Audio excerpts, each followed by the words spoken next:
Orígenes, esto es bien interesante. La semana pasada les hablaba de cómo los padres de la iglesia eran fieles a las escrituras, a lo que decían los apóstoles. No vemos un catolicismo romano en Papías, en Ignacio de Antioquía, en Clemente de Roma. No vemos un catolicismo romano o el papado de Pedro o los 7 sacramentos. Lo que sí vemos es que Ignacio le llama a la iglesia católica, la iglesia universal, la iglesia que está en todas partes. Si te perdiste el estudio pasado, por favor ve a la clase anterior. Todo está en seminariobiblicoenlinea.com o vete al playlist de Tu Iglesia Vida en YouTube o de Carlos Andrés Moore y puedes verlo bajo el playlist del seminario, la clase anterior. Y vemos que hay un desarrollo histórico de lo que después se convertiría en la Iglesia Católica Romana. Y Orígenes, en un comentario de Josué capítulo 2, habla esto. Dice que, en Josué 2 vemos que los espías del pueblo de Israel son enviados para reconocer la tierra prometida y llegan a esta ciudad de Jericó y 2 espías israelitas se esconden en la casa de una mujer prostituta. Yo creo que era el lugar donde podrían entrar para pasar desapercibidos como extranjeros y que no los agarraran porque los estaban buscando sabiendo que había unos espías ahí. Cuando Israel conquista la ciudad, Rahab le dice que sabe que Dios les va a dar la victoria por lo que ha escuchado de este pueblo y llegan a la conclusión de que van a atar un cordón rojo en la ventana de la casa de Rahab para que Rahab y su familia fueran salvadas. Entonces ahí hay unas fotos que pongo donde había un cordón rojo en esta ventana y cuando Jericó iba a caer, de alguna manera, esa casa, cuando Israel entrara a pelear la guerra con los de Jericó que estaban adentro listos para pelear contra ellos, iban a perdonar a esa casa porque esa casa de Rahab fue la que los ayudó a los espías a no ser atrapados y a no ser muertos. Entonces la salvación iba a ser sobre esa casa que tenía el cordón rojo.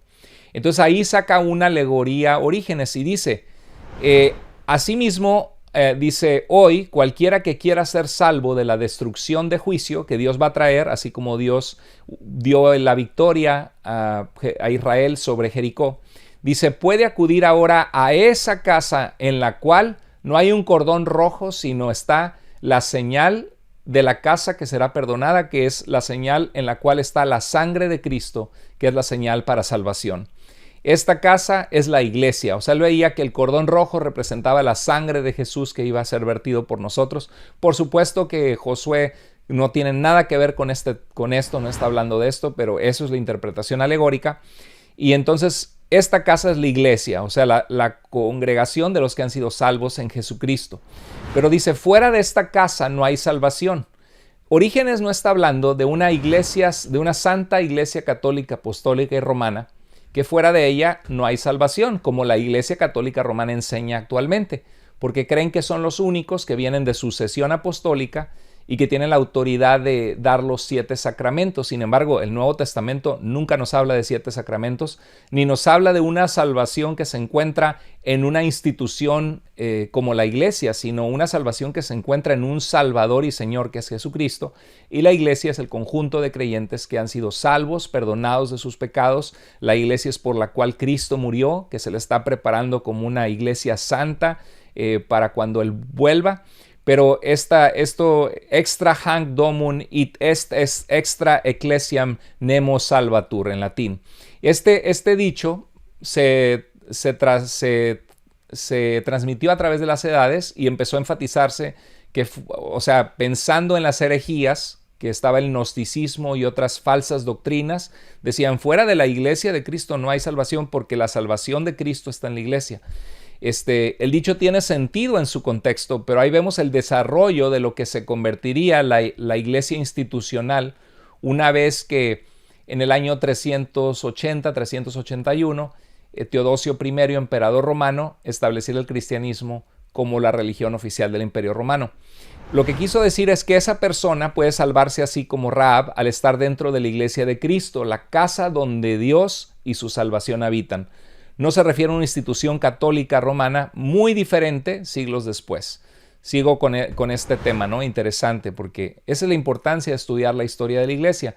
Empiezas a ver cómo, por ejemplo, en la iglesia primitiva, en esta iglesia del segundo, tercer, cuarto siglo, empezó a desarrollarse la idea del monasticismo. Los monjes surgieron del cristianismo, de personas que querían apartarse del mundo para concentrarse en la oración y en la reflexión de las cosas de Dios.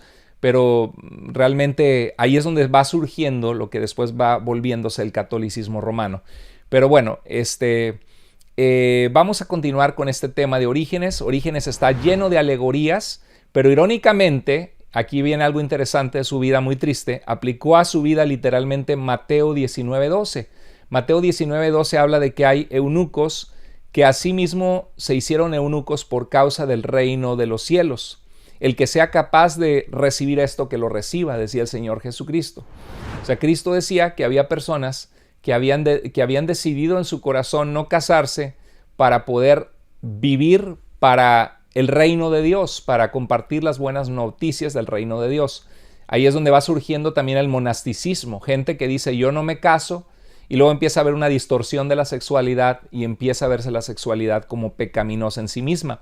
La sexualidad no es pecaminosa. Dios nos dio la capacidad de ser seres sexuales para la procreación de la vida, para tener familia y para el disfrute de la sexualidad dentro del núcleo del matrimonio con la persona con la cual vamos a compartir toda nuestra vida hasta que la muerte nos separe.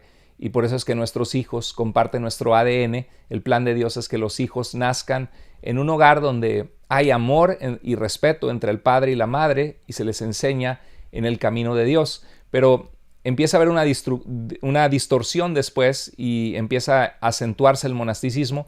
Pero todas las corrientes ideológicas, doctrinales, tienen algún versículo bíblico en el que se basan.